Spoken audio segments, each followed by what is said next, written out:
I'm going to take a wild guess and presume that if you clicked on this video, then you're probably wildly confused, yet intrigued, or you know exactly where I'm going with this one.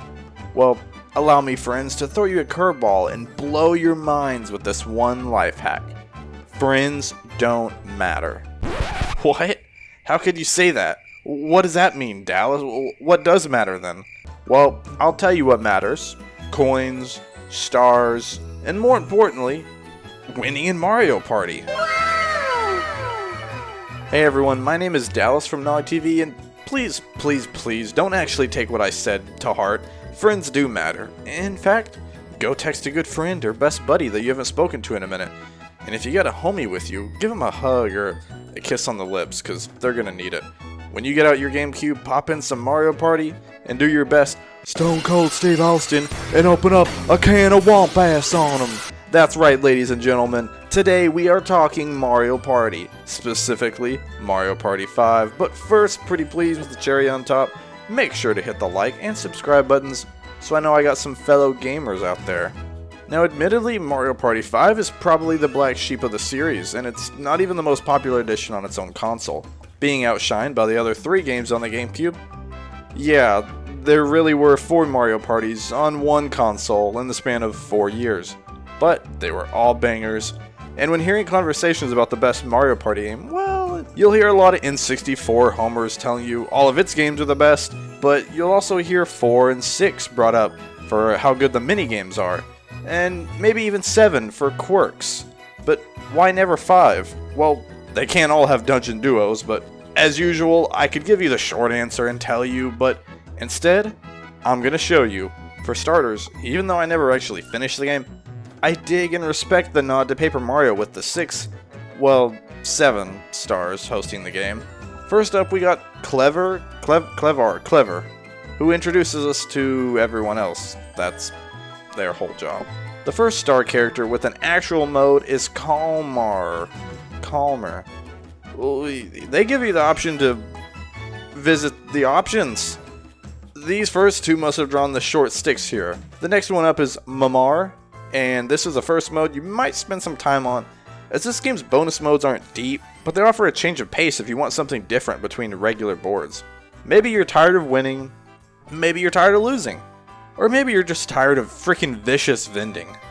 Anyways, bonus modes have— good grief, please don't make that sound ever again, gosh. Okay, bonus mode has 3 options: hockey, beach volleyball, and card party. The first 2 are fun, simple little 2 versus 2 extended minigames that are fun enough to offer something different.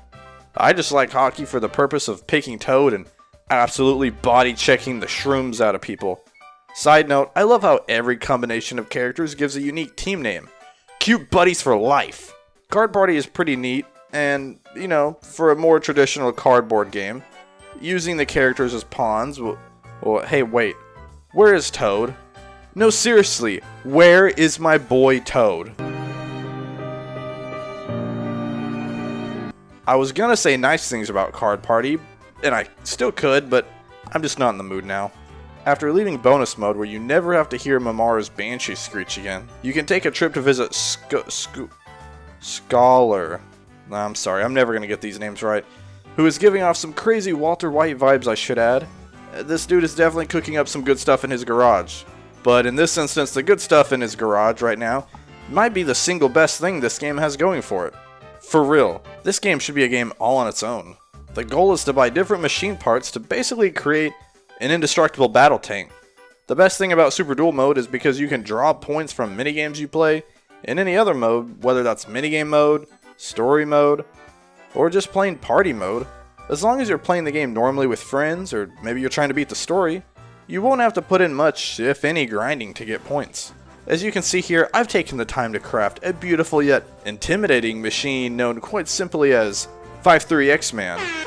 Don't you guys even think about putting that on your license plate? It was my idea first.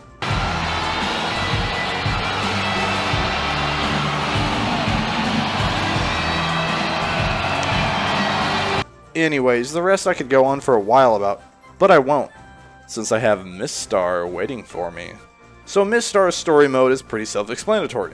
You embark on a single-player adventure, dueling the multicolored Koopa kids through the boards, to stop Bowser from ruining Mario Party, except for that you can't even play as Toad? Seriously, my boy Toad, where is he at? Why does my boy Toad keep getting shafted?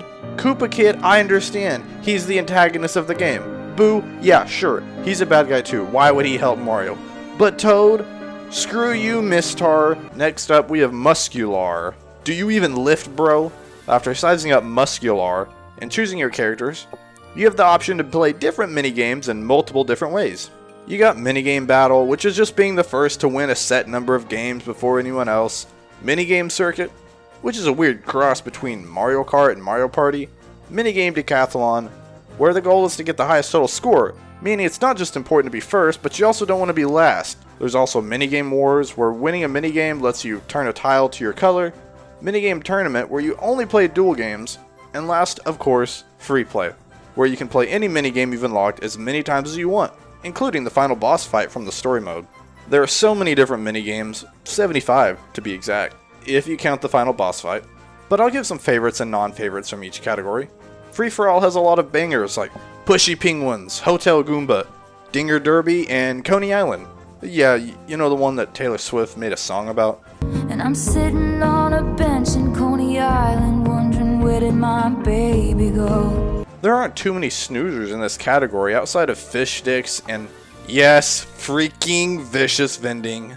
I mean, whose idea was it to make a minigame that could legitimately decide the fate of a game in the final turn of a board, and all you do in said minigame is rotate the control stick once? It's a big whopping stinker of a minigame, okay?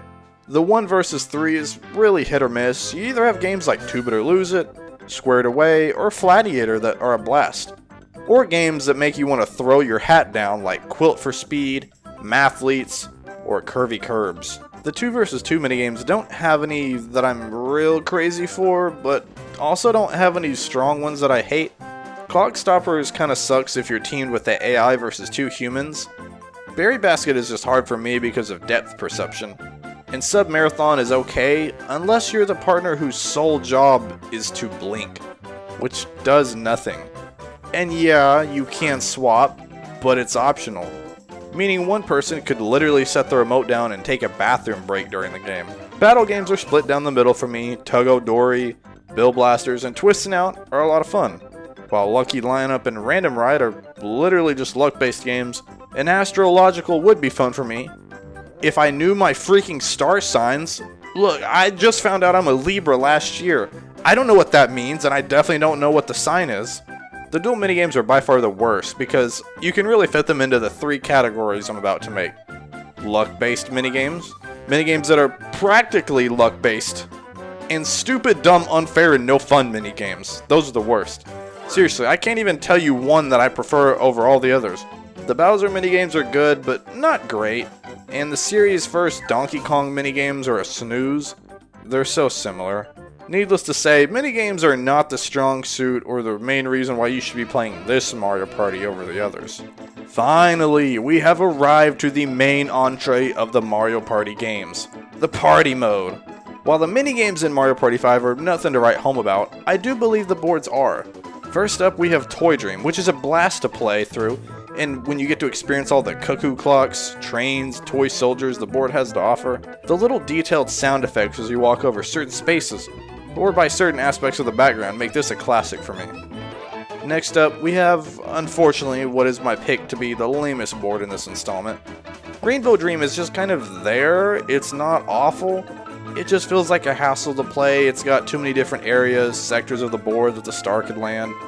And honestly, there's another board later in the video I'll talk about that does this a little bit better and is a little bit more entertaining to me. Pirate Dream for the longest time was my favorite board to play on, but the more time I've spent with it, I realized it's better spent off on games with a larger turn count. I mean, it's just really big, it's spread out, and honestly, it really comes down to a matter of stamina and endurance. Well, next up, we have the Undersea Dream. That is the name of this next board where you're underwater, and you get to swim with dolphins, and honestly, what more could you want from Mario Party? Future Dream is the board I mentioned earlier that has a similar idea as Rainbow Dream, but is a little more entertaining with its theme, because who doesn't love space? Next up, we have Sweet Dream, which is my favorite board. Because if y'all don't know, I'm a man with a love of some good old cake. Especially cookie cake. But I like others. Bowser Nightmare is the last board in the game, and for the most part, it's actually really not a bad choice if you want to have some fun every now and then. The only part that I get hung up on is if you get stuck in the center and have really bad luck, like myself, repeatedly landing on red spaces going in a circle, unable to get out. So yeah, that's Mario Party 5, but I hear you. There's probably some of you out there saying, well, Dallas, everyone's heard of Mario Party. We know what it is. We've played it for years. Tell us about something we don't know. Well, then my friends, you really should consider clicking on this video here. Because chances are you're missing out on another classic 2000s banger of a game, starring none other than Pac-Man himself.